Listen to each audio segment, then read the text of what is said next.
નમસ્કાર તમામ સારસ્વત મિત્રોનું હબીબ પટેલ મારી ચેનલમાં સ્વાગત કરું છું। વિદ્યાર્થી મિત્રો, આજે ધોરણ 12 વિષય અર્થશાસ્ત્ર પ્રકરણ નંબર 5 અને ટોપિકનું નામ છે ગરીબીનું સ્વરૂપ। ગરીબીના સ્વરૂપના બે પ્રકાર પડે છે। નંબર 1 નિરપેક્ષ સ્વરૂપ અને નંબર 2 સાપેક્ષ સ્વરૂપ। આજના વિડિયોમાં આપણે નિરપેક્ષ સ્વરૂપ વિશે માહિતી મેળવવાના છે। આ ભાગ થિયરી પાર્ટ વધારે છે, એટલે કે થિયરી વધારે આવતી હોવાથી તમારે ખાસ ધ્યાન રાખવું પડશે। જો આપણે આંકડાકીય માહિતી આપેલી હોય અને એની ઉપરથી આકૃતિ કે આલેખ દોરવાનો હોય તો સરળતાથી આપણને ખ્યાલ આવી જાય છે, પરંતુ આજે તમારે ઘણી બધી વિગતો, આંકડાકીય માહિતી તમારે યાદ રાખવી પડશે। હવે નિરપેક્ષ સ્વરૂપમાં આપણે સૌથી પહેલા શરૂઆત કરવાની છે ગરીબી રેખાથી। ગરીબી રેખા એટલે શું અને એના આધારે આપણે નિરપેક્ષ ગરીબીનો આપણે અર્થ આપીશું। સૌથી પહેલા વાત કરીએ તો જીવનની લઘુત્તમ જરૂરિયાતો સંતોષવા માટે, જીવનની લઘુત્તમ જરૂરિયાતો સંતોષવા માટે, જરૂરી ચીજ વસ્તુઓ અને સેવાઓ ખરીદવા માટે, જરૂરી ચીજ વસ્તુઓ અને સેવાઓ ખરીદવા માટે નક્કી કરવામાં આવેલ આવક કે ખર્ચની લઘુત્તમ સપાટી એટલે કે ગરીબી રેખા। ગરીબી રેખા યાદ રાખવા માટે સૌથી પહેલા યાદ રાખવું પડે કે આપણા જીવનને ટકાવી રાખવા માટે, આપણું અસ્તિત્વને ટકાવી રાખવા માટે જે લઘુત્તમ ઓછામાં ઓછી જરૂરિયાતો છે, એ જરૂરિયાતોને પૂર્ણ કરવા માટે ચીજ વસ્તુઓ કે સેવાઓનો આપણે ઉપયોગ કરતા હોઈએ છીએ। તો ચીજ વસ્તુઓ અને સેવાઓને ખરીદવા માટે નક્કી કરવામાં આવેલ આવક કે ખર્ચની જે લઘુત્તમ સપાટી છે, જે ચોક્કસ માપદંડ દર્શાવેલો છે, એને ગરીબી રેખા તરીકે ઓળખવામાં આવે છે। માની લો કે કોઈ વ્યક્તિને પોતાનું જીવન ટકાવી રાખવા માટે, પોતાની જરૂરિયાતો સંતોષવા માટે એક દિવસના 100 રૂપિયા ખર્ચ થાય છે, તો અહીંયા જે 100 રૂપિયા નક્કી કરવામાં આવે છે એ ગરીબી રેખા છે। એટલે કે 100 રૂપિયા દરેક વ્યક્તિને મળવા જોઈએ, અને જો 100 રૂપિયાથી વ્યક્તિને ઓછી આવક મળે તો આપણે એમ કહીશું કે નિરપેક્ષ રીતે એ વ્યક્તિ ગરીબ છે, કારણ કે એના જીવનને ટકાવી રાખવા માટે ઓછામાં ઓછો 100 રૂપિયાનો ખર્ચ એને કરવો જ પડે છે, અને 100 રૂપિયાથી ઓછી આવક મળતી હોય તો આપણે કહી શકીએ કે ગરીબી રેખાથી નીચે જીવન જીવી રહ્યો છે। તો આજે આપણે આ બાબતોની ચર્ચા કરવાની છે। સૌથી પહેલા ગરીબી રેખાનો અર્થમાં તમારે યાદ રાખવાનું છે કે જીવનની લઘુત્તમ જરૂરિયાતો સંતોષવા માટે, જરૂરી ચીજ વસ્તુઓ અને સેવાઓને ખરીદવા માટે નક્કી કરવામાં આવેલ આવક કે ખર્ચની લઘુત્તમ સપાટી, જેને આપણે ગરીબી રેખા તરીકે ઓળખીએ છીએ। અને આ ગરીબી રેખાથી નીચી આવક ધરાવતો વર્ગ, ગરીબી રેખાથી નીચી આવક ધરાવતો વર્ગને નિરપેક્ષ ગરીબ કહેવામાં આવે છે। એટલે કે જે ચોક્કસ માપદંડ નક્કી કરેલું હોય છે, જરૂરિયાતો કઈ છે, એ સંતોષવા માટે એમને કેટલા પૈસા જોઈશે, તો એ આપણે જ્યારે નક્કી કરવામાં આવતું હોય છે અને એનાથી ઓછી આવક મળતી હોય તો આપણે કહી શકીએ કે નિરપેક્ષ રીતે ગરીબ છે। એ બાબતો હવે આપણે આગળ આવશે। હવે ગરીબીના નિરપેક્ષ સ્તરનો અંદાજ મેળવવા માટે, ગરીબીનું જે નિરપેક્ષ સ્વરૂપ છે એ સ્વરૂપની માહિતી મેળવવા માટે આપણે અનાજ, દાળ, દૂધ, માખણ વગેરે જેવી વસ્તુઓ છે એનું લઘુત્તમ વપરાશી ખર્ચ, એટલે કે આ વસ્તુઓને ખરીદવા માટે આપણને ઓછામાં ઓછું કેટલું ખર્ચ થાય છે, તો એ ખર્ચ ગરીબી રેખા છે એમ આપણે કહી શકીએ। અને વપરાશી ખર્ચ જે છે એને આપણે ગરીબી રેખા। વપરાશી ખર્ચને નક્કી કરવા માટે આયોજનની શરૂઆતમાં, જે વપરાશી ખર્ચ છે એને નક્કી કરવા માટે આયોજનની શરૂઆતમાં આપણે ICMR, Indian council of medical research ને રિસર્ચે ગ્રામ્ય ક્ષેત્રની અંદર જે વ્યક્તિઓ રહે છે, જે લોકો રહે છે, એમના માટે 2400 કેલરી 2400 કેલરી નક્કી કરી અને જે શહેરી વિસ્તારમાં લોકો રહે છે એમના માટે 2100 કેલરી નક્કી કરી. એટલે કે વ્યક્તિને આટલી કેલરી મળવી જ જોઈએ, જેનાથી એ શક્તિ મળે તો પોતાનું જીવન એ ટકાવી શકે. તો શરૂઆતમાં આયોજન પંચની શરૂઆતની અંદર ઇન્ડિયન કાઉન્સિલ ઓફ મેડિકલ રિસર્ચે ગ્રામ્ય ક્ષેત્ર માટે 2400 કેલરી અને શહેરી ક્ષેત્રો માટે 2100 કેલરી નક્કી કરી, જે શોર્ટ ક્વેશ્ચનમાં પણ પૂછી શકાય. ઓકે, હવે આગળ આ પદ્ધતિનો આયોજન પંચ દ્વારા 1969 માં 1969 માં મંજૂર કરવામાં આવ્યો અને 1960-61 ની આધાર કિંમત લઈને 1960-61 ની આધાર કિંમત લઈને માથાદીઠ માસિક 20 રૂપિયા નક્કી કરવામાં આવ્યા.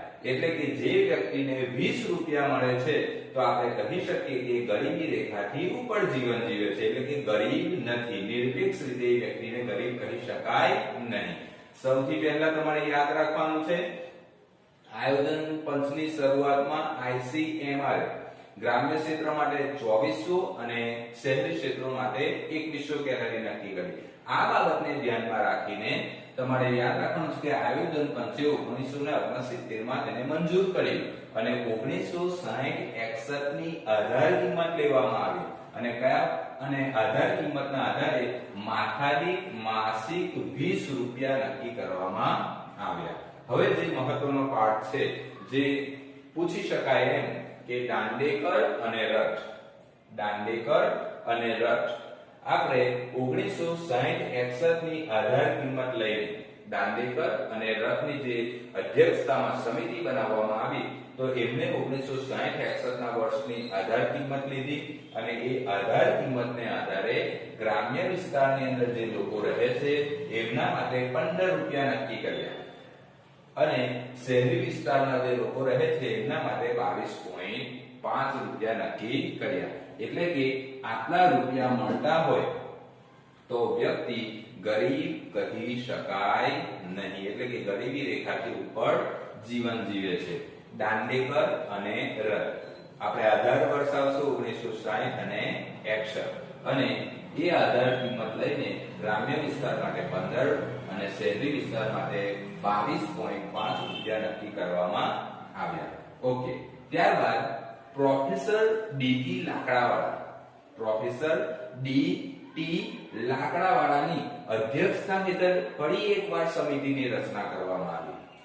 પ્રોફેસર ડી.ટી. લાકડાવાળાની અધ્યક્ષતા હેઠળ એક સમિતિની રચના કરવામાં આવી અને 1993 ની અંદર આ સંશોધન કરવામાં આવ્યું. એ ગરીબી રેખાનો આપણે માપદંડ નક્કી કરવામાં આવ્યો અને 1993 માં એમને જે આધાર કિંમત લીધી હતી એ 1973-74 ની લીધી હતી. એટલે કે 1973-74 ની અંદર જે આધાર કિંમત લેવામાં આવી તો એમના આધારે ગ્રામ્ય વિસ્તારની અંદર જે લોકો રહે છે એમને જો 49 રૂપિયા મળી રહે અને શહેરી વિસ્તારની અંદર જે લોકો રહે છે એમને 57 રૂપિયા મળી રહે તો એ વ્યક્તિ ગરીબ નથી. એટલે કે પ્રોફેસર ડી.ટી.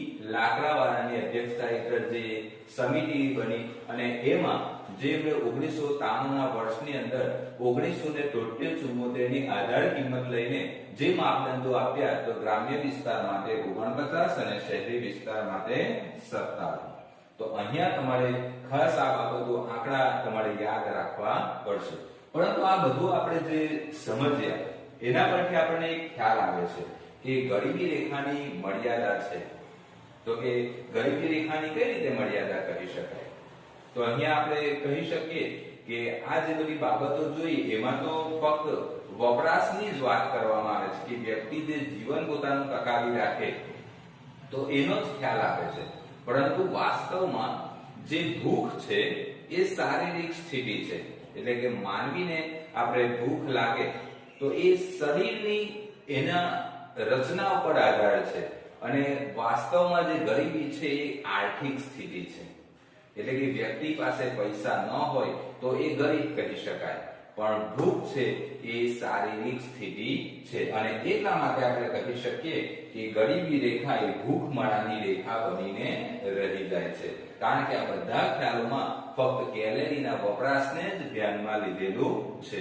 ઓકે, હવે આગળ જે આપણે જોવાનું છે કે ગરીબીના ખ્યાલને ગતિશીલ બનાવવા, કે આ ગરીબીના જે આપણે મર્યાદા જોઈ હાલમાં કે શારીરિક સ્થિતિ છે અને ગરીબી આર્થિક સ્થિતિ છે, તો ગરીબીના ખ્યાલને હજુ પણ વધુ ગતિશીલ બનાવવા માટે, એમાં સુધારા કરવા માટે બીજી બાબતોનો સમાવેશ થવો જોઈએ એમ નક્કી કરવામાં આવ્યું. એટલે કે બીજી બાબતો પણ નક્કી થવી જોઈએ જરૂરિયાત સિવાય, જેમ કે સમતોલ આહાર મળવો જોઈએ વ્યક્તિને, વ્યક્તિનું સારું સ્વાસ્થ્ય હોવું જોઈએ, એને વીજળી સારી મળવી જોઈએ, ઈંધણ એટલે કે ઈંધણ પણ પ્રાપ્ત થવું જોઈએ રસોઈ માટે, કપડા, સરેરાશ આયુષ્ય, રહેઠાણ, શિક્ષણ, આવી બધી બાબતોનો પણ સમાવેશ કરવો જોઈએ. અને ફરી એકવાર એની પુનઃરચના થઈ અને પ્રોફેસર સુરેશ તેંડુલકરની અધ્યક્ષતાવાળી સમિતિએ 2009માં સરકારને રિપોર્ટ આપ્યો.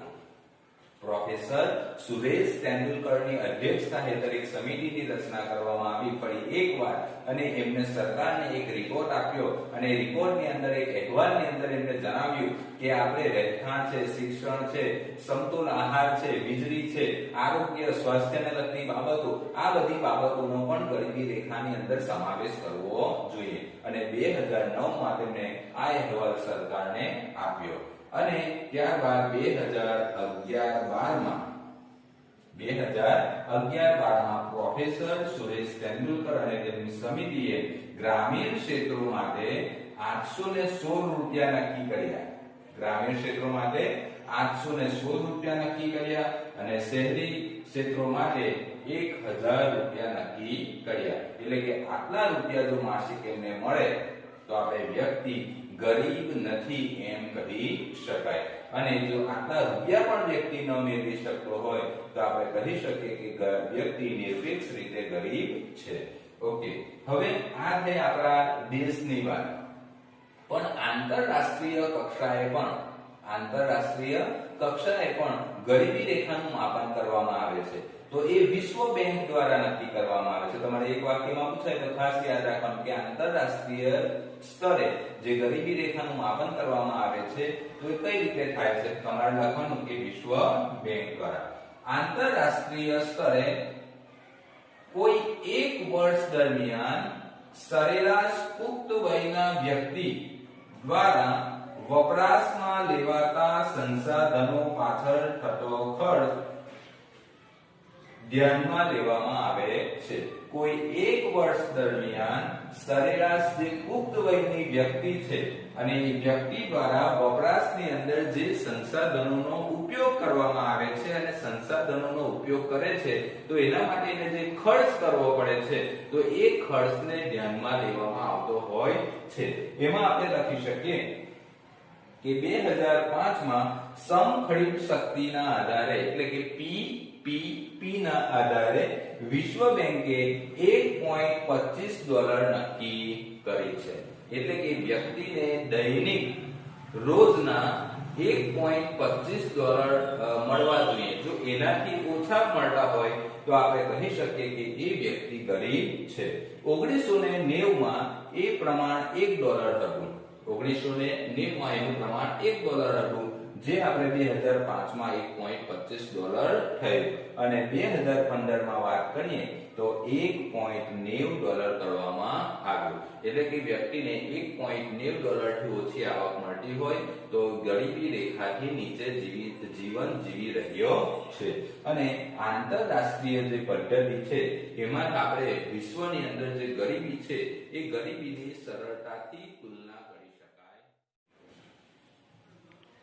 ત્યારબાદ આપણે વાત કરીએ કે નિરપેક્ષ ગરીબીનું જે પ્રમાણ છે એ ગરીબીનું પ્રમાણ ભારતની અંદર ગ્રામ્ય વિસ્તાર અને શહેરી વિસ્તારમાં કેવું છે તો કે નેશનલ સેમ્પલ સર્વે ઓર્ગેનાઇઝેશન ના જે 68મો રાઉન્ડ હતો 2011 ને બાદ તો એની અંદર પ્રોફેસર સુરેશ તેંડુલકરની સમિતિએ જે આંકડા બહાર પાડ્યા હતા તો એમના મત મુજબ ભારતમાં સમગ્ર ભારતમાં 37.2% 2004-05 માં ગરીબી જોવા મળી અને 2011-12 ની વાત કરીએ તો 21.9 એટલે કે આટલા સમયગાળા દરમિયાન ગરીબીની અંદર ઘટાડો જોવા મળ્યો. હવે આપણે વાત કરવાની છે કે ગરીબી જે છે ગ્રામ્ય વિસ્તારમાં કેટલી હતી અને શહેરી વિસ્તારમાં કેટલી હતી. અને 2004-05 માં ગ્રામ્ય વિસ્તારની અંદર 41.8 અને શહેરી વિસ્તારમાં 25.7% જેટલી ગરીબી હતી અને 2011-12 માં 25.7 એટલે કે ગ્રામ્ય વિસ્તારમાં પણ ગરીબીમાં ઘટાડો જોવા મળ્યો અને 2004-05 માં શહેરી વિસ્તારમાં 25.7 હતી તે ઘટીને 2011-12 માં 13.7% જેટલી થઈ. એટલે કે વર્ષ દરમિયાન વર્ષો જેમ સમય પસાર થાય છે તેમ ગરીબીની અંદર ઘટાડો જોવા મળી રહ્યો છે. આ સમગ્ર ભારતની સ્થિતિ હતી. તો પણ જે અલગ અલગ રાજ્યો છે એ રાજ્યોની અંદર ગરીબીની કેવી પરિસ્થિતિ છે એના વિશે આપણે આ કોલમમાં સમજી શકીએ. અનુસૂચિમાં જોઈ શકો છો કે પહેલી કોલમ છે ગરીબી હેઠળ વસ્તીની ટકાવારી છે અને બીજી કોલમમાં આપણે રાજ્યો છે. તો એમાં સૌથી પહેલી જે કોલમ છે એમાં 10% થી ઓછી ગરીબી, 10% થી 20% ની અંદર ગરીબીના રાજ્યો, 20% થી 30% ની અંદર ગરીબી ધરાવતા રાજ્યો અને 30% થી 40% ગરીબી ધરાવતા રાજ્યો. તો 10% થી ઓછી ગરીબી ધરાવે છે એવા રાજ્યોની અંદર ગોવા, કેરળ, ત્યારબાદ આવશે કેરળ, હિમાચલ પ્રદેશ, સિક્કિમ, પંજાબ અને આંધ્રપ્રદેશ. તો એક વાક્યમાં સવાલ પૂછી શકાય કે 10% થી ઓછી ગરીબી ધરાવતા રાજ્યોના નામ આપો તો તમે લખી શકો કે ગોવા, કેરળ, હિમાચલ પ્રદેશ, સિક્કિમ, પંજાબ અને આંધ્રપ્રદેશ. 10% થી 20% ગરીબી ધરાવતા રાજ્યોના નામ આપણે લખવા હોય તો જમ્મુ કાશ્મીર, હરિયાણા, તમિલનાડુ, ગુજરાત, રાજસ્થાન, મહારાષ્ટ્ર, ત્રિપુરા, નાગાલેન્ડ અને મેઘાલય. જ્યારે 20% થી લઈને 30% ની જે ગરીબી છે તેમાં પશ્ચિમ બંગાળ, મિઝોરમ, કર્ણાટક અને ઉત્તર પ્રદેશનો સમાવેશ થાય છે અને 30 થી લઈને 40% જે ગરીબી ધરાવે છે એવા રાજ્યોમાં મધ્યપ્રદેશ, અસમ, ઓડિશા, બિહાર, અરુણાચલ પ્રદેશ, મણિપુર, ઝારખંડ અને છત્તીસગઢનો સમાવેશ કરવામાં આવ્યો છે. તો આ રીતે તમે આંકડાકીય માહિતીની પણ સમજૂતી આપી શકો. તો વિદ્યાર્થી મિત્રો, આપણે ટૂંક સમયમાં બીજા વિડીયો સાથે મળીશું. ત્યાં સુધી હું અભિ પટેલ તમારી રજા લઉં છું. નમસ્કાર.